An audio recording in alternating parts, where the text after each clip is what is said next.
All right, fellas, probably the single most frequent question I get on the channel is how are you swinging that polearm so fast? As people see videos of some of our campaign videos, some of our heroes and characters just mowing a path through the enemy with these swingable polearms.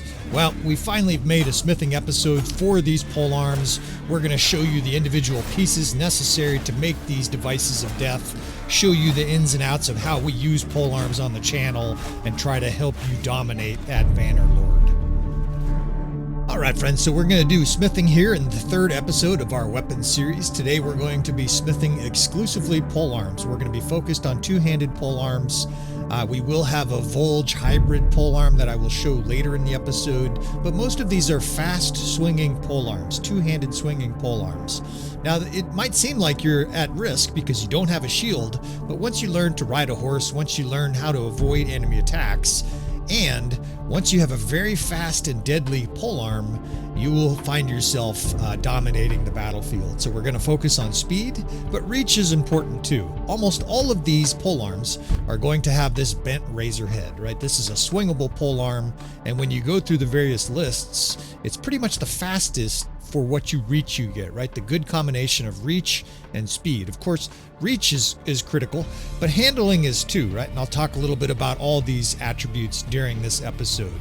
Now, what we're going to do here is craft several versions of this, and this is almost going to be like I'm at a fancy car dealership, essentially showing you the goods, showing you the Maserati and the Ferrari of polearms, and then we will show you combat action with these polearms with the character with high level polearm skills. I think this character has 320 something polearm skill. So you're looking at about the nastiest achievable polearm damage you can do in the game, not just damage but speed and killing power.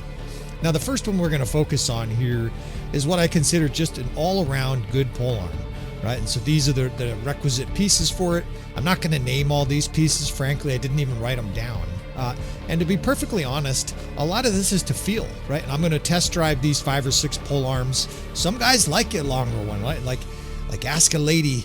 Some guys, you know, do a little better with the longer one. Some it's better if it's not quite as long and it's a little bit fast, right? So you're going to find the mix that works for you, and I will kind of talk about what I experience on the battlefield, some of the strengths and weaknesses to different lengths and stuff like this. Now, you get a certain amount of reach for speed. The trade-off is roughly 4-to-1. So for every speed point, you give up about 4 pieces of reach, or 4, I guess they're centimeters or something of reach, right? So this first one is called Yarles Keeper, right? This is just an all-around deadly polearm. We'll throw some names on these as they go, and of course the names mean absolutely nothing. Name them whatever you want.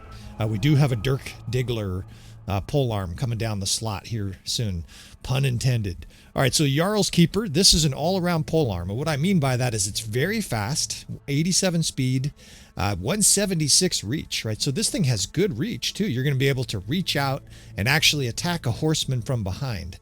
Now this one is, we're going to test basically 2 at a time. What I did is I had battles where I fought with 2 of these, and I sort of captured footage from both of these. So this one is about the fastest polearm you can wield. I've seen 92 or 93. It depends on whether or not you get a Masterwork, etc. You should be using higher tiered parts if you want legendary and Masterwork gear, and you have to have the right combination to get a legendary gear. I think you have to have like 16 points or 18 points total. And what I mean by that is, you know, tier 5 this, tier 5 that. It has to be, you have to have high-end points to get to the best polearms. That said, for the fastest polearm, you're using the lowest level handle here. It's like somebody broke off a broomstick in the janitor's room. I mean, it even has kind of like a mop looking thing on the end there. But you know what? This thing is unbelievably fast, right? It's actually too fast once you get high enough skill. And what I mean by that is your swing contact point is so small, you will find yourself swinging at guys that are coming towards you, and you will swing and completely whiff before he even gets to you. So we're going to put a quick death on here for the name. 92 speed, you can see with this modifications to it. 155 reach is not great though, and I will demonstrate how that works in battle. So we're going to use these two. We'll do some combat trials. I had a save game not too far from where we were crafting some of these weapons, and there's the perfect opportunity here to demonstrate these. This is a huge Khazate force with 1,142 horse archers of all kinds, right? They have cons guards, they have some of the middle tier, they have heavy horse archers, and then they have some of the lower tier guys. So we'll be able to test this against a very strong field in a battle where there's virtually unlimited targets. Not a battle we're going to actually fight tactically. I just want to show you a quick death and Yarles Keeper here in this first battle. Now we are going to have 5 or 6 of these total. I will try to blow through these and do some editing so that it's kind of showing you the highlights. Of course, we're not going to waste your time on the channel. And as you see, 329 polearm skill, right? So Hugh the Hammer, this is one of the 2 or 3 best characters I've ever played in a campaign. This guy has been part of the Peasants Revolt campaign, and he is just a complete beast at this stage. Now you see how fast this thing swings. And by the way, this is all after editing narration. I didn't want to narrate for, 2 hours worth of combat trials. I'm just going to basically be like an ESPN commentator commenting on LeBron James, how old he is, or whoever, however you want to look at it. This thing is unbelievably fast, right? You just press the button until you got carpal tunnel and Horseman die, right? It's very, very fast. And what that allows you to do is to wade right in on the enemy. In fact, you have to wade in on the enemy because you have such short reach. You cannot hit guys unless you are right on them. Now that makes you at risk, right? They can swing their polearms, they can shoot you in the face, but that speed, you're usually going to overcome the enemy's swing, right? If you're right there with the cons guards swinging, you will generally swing faster. Now here's Yarles Keeper, and this is what I consider a better all-around polearm. The reason is that you have better reach. You notice it's just cleaving a path still. It's still unbelievably fast, right? We're talking 87 speed. But there's a couple big distinctions here I want to mention. First, if you're chasing an opponent with a 150 reach polearm, you can't hit him from behind.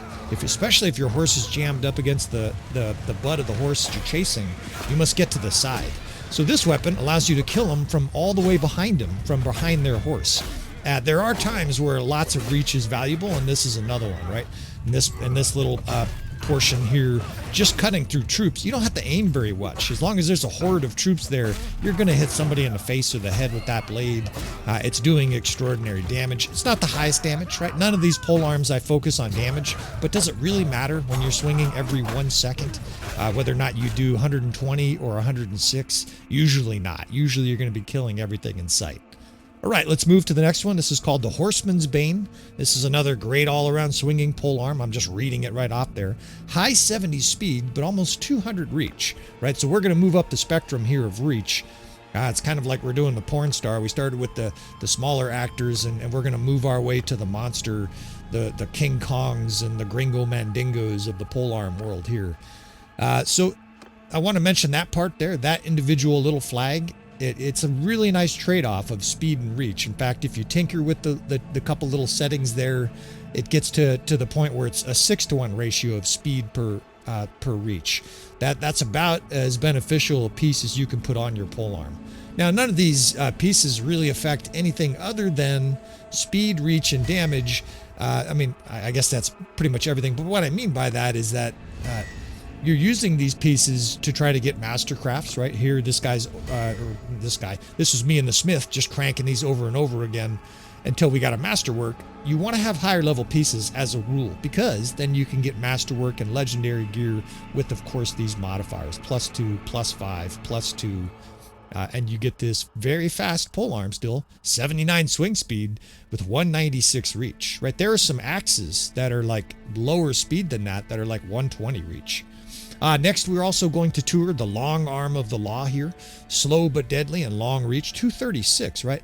And this is a good point here. I wrote it down, that way I remember it later on. The longer polearms do have a lot of value for newer players. Maybe you're not that experienced at Bannerlord. Maybe you don't have a lot of hit points or good armor. Maybe you're in the smithy and wondering whether or not you should have a long polearm or a short polearm. I would start with a long polearm, and what that means is you can basically play out of traffic. Don't go wandering into a whole bunch of cons guards like you've seen at the beginning of these clips. Stay at the edges of the battle, just pick your targets, take them out one at a time, and as you get more comfortable, then you could start working your way up the speed process to shorter, faster polearms. It's an old adage actually in baseball or softball. You swing as hard as you can as long as you're making correct contact. And I think the same applies for polearms. You swing as fast as you can as long as the swings are accurate. If you're doing lots of swinging and missing, you probably benefit from a slower, longer polearm. So just to share some of my philosophies on why you would want a shorter or longer polearm.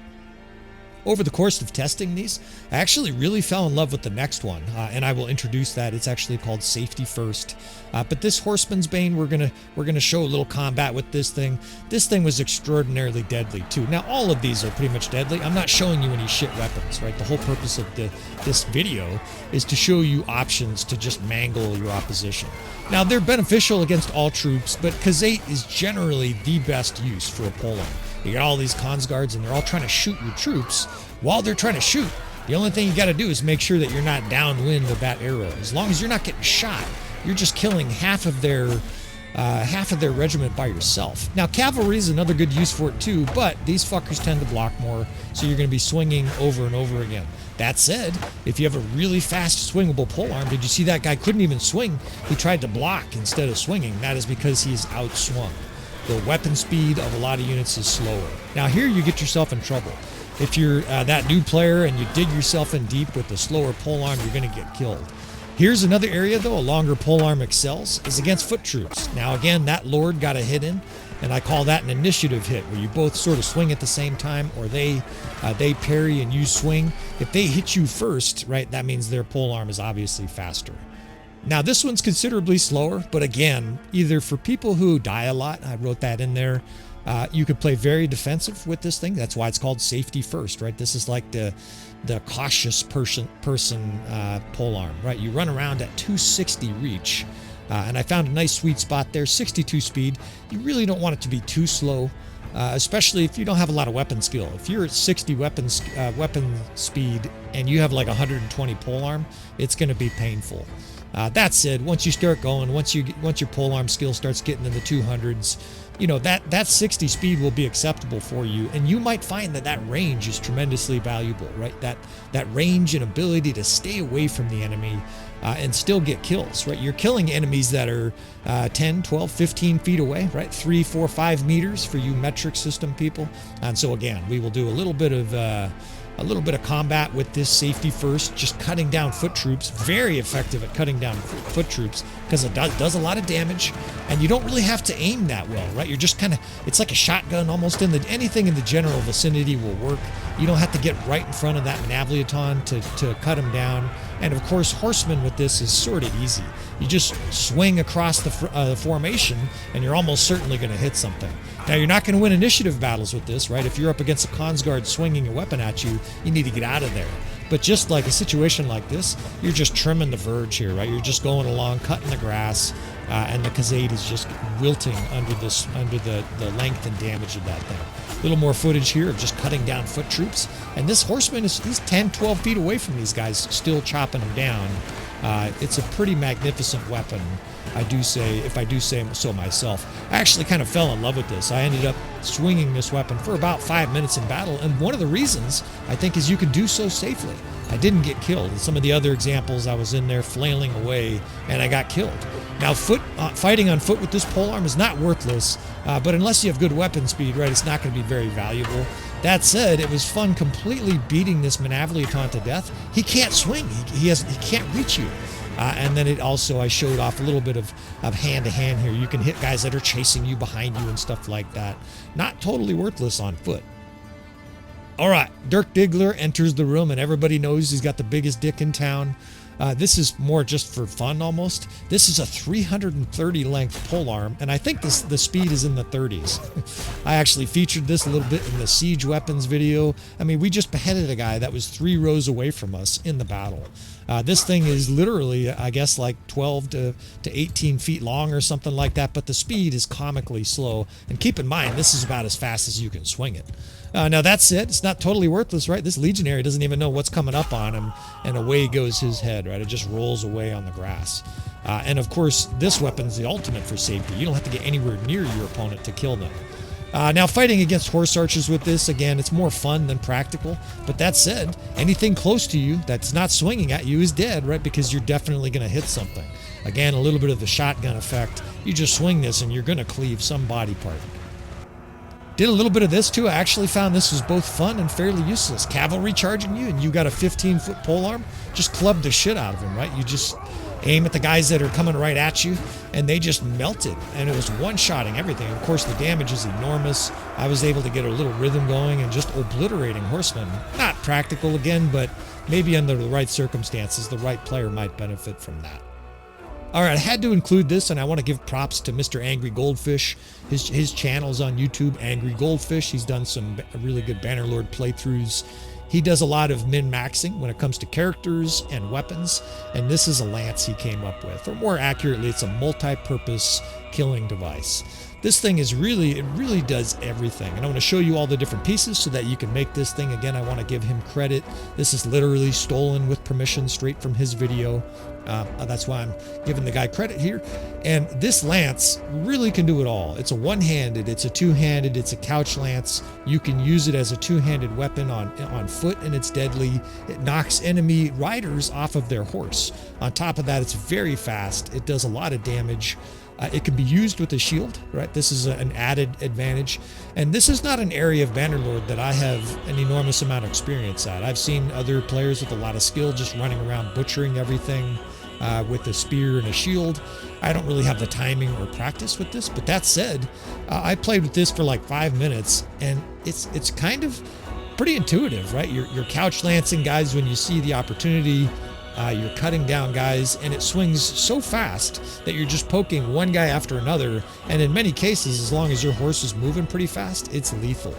Now, it only took a few examples here, a few tests to make a Masterwork, and we just tossed a name on there. I was hoping we would get a legendary, and then the very next weapon we made, we ended up getting a legendary. So the Angry Gold Lance, you can just kind of put some dust on that. But here we go, we got a legendary. And of course, we had to call it the Angry Lance. Now let's put this thing to battle right again. Very, very fast. Very good reach, too. It almost compares with some of the polearms that I showed earlier in the video. On top of that, you get this stabbing ability. The guy's coming up on you. Fuck you. Eat shit. Just stab him right in the face. It's one-shotting pretty much everything. 500 damage to that horse. It's killing all of these guys. If it doesn't kill them, it knocks them off their horse, right? So it's a deadly weapon. I think in the right hands, this weapon would be unstoppable because you have the huge added benefit of a shield, right? Guys are throwing javelins at you. You just block it and then knock them off their horse. Oh, there's archers. Here, let's block all their arrows and then come in with this deadly lance, and then we'll swing it and do 212 damage. Extraordinarily versatile, extraordinarily deadly.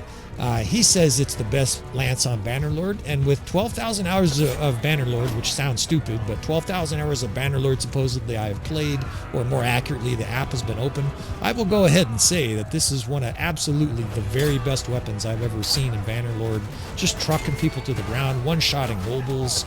And again, I don't have a lot of skill with this, right? This is just me kind of fumbling around a few minutes in a battle. And even with that short period of time, I was able to do major damage. So a few more highlights of this thing too. You can couch lance with this thing. Now, when you're doing that much damage, you don't really need to couch lance, but if you need to do 800 damage or 370 damage, you can also couch lance this thing, right? Just drive it right up the asses of the enemy. The next moment, you're swinging it like a very fast glaive. And we'll do a little foot combat with this thing as well.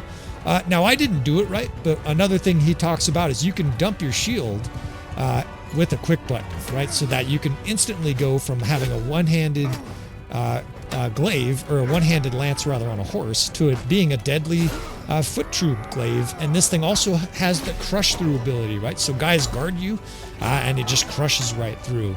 Now again, you want to visit his page for more demonstrations on that, more details on that. He is definitely an expert with this weapon. I'm just sort of touring it here.